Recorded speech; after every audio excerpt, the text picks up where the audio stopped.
pathinin pathaina bu han lang tuin ka sei ma bang chun zalin gamte phat kilo ding ini kau tawe masapenin sulimang le kim neo kinang kal sung ulanau na bon salin ka ngai ro na sebe kan pivin sulin mang hi 2014 adi para hi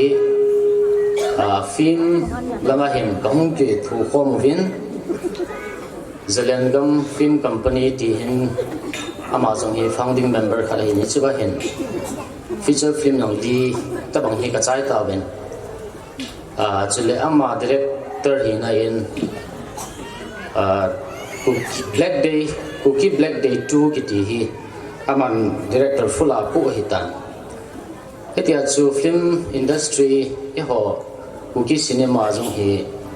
contribution lien ta nei khara hi hi chun tunin Zelengam Film Company hitabang kinabun na hin ke papi na thilpi ka nei no movin chule program awang sun ka zaw pon hi jong le in sumi ho dei sa zalin is zo ting le la khat kan sa ding he mongnu le Mangpa aloi te ni hungden pi bentin pon khat hin se pi ding he chule bial to hin kan pi tha deu he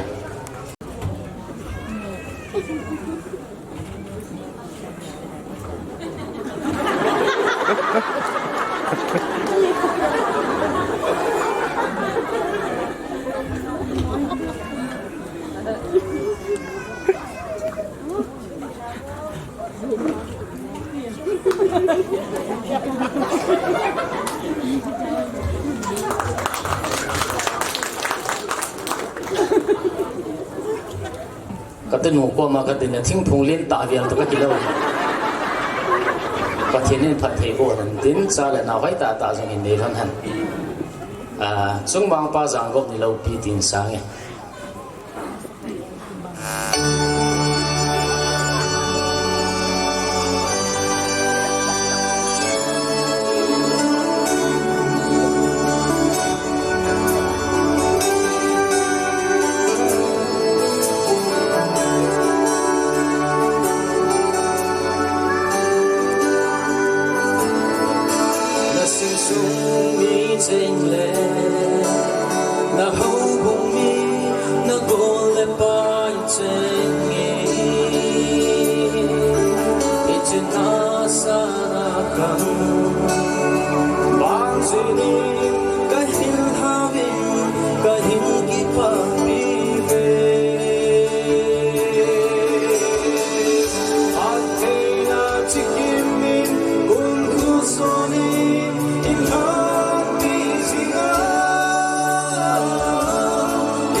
so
ทิลพาบอลนาวยันลังว่าจุยลาสานาวจงเล็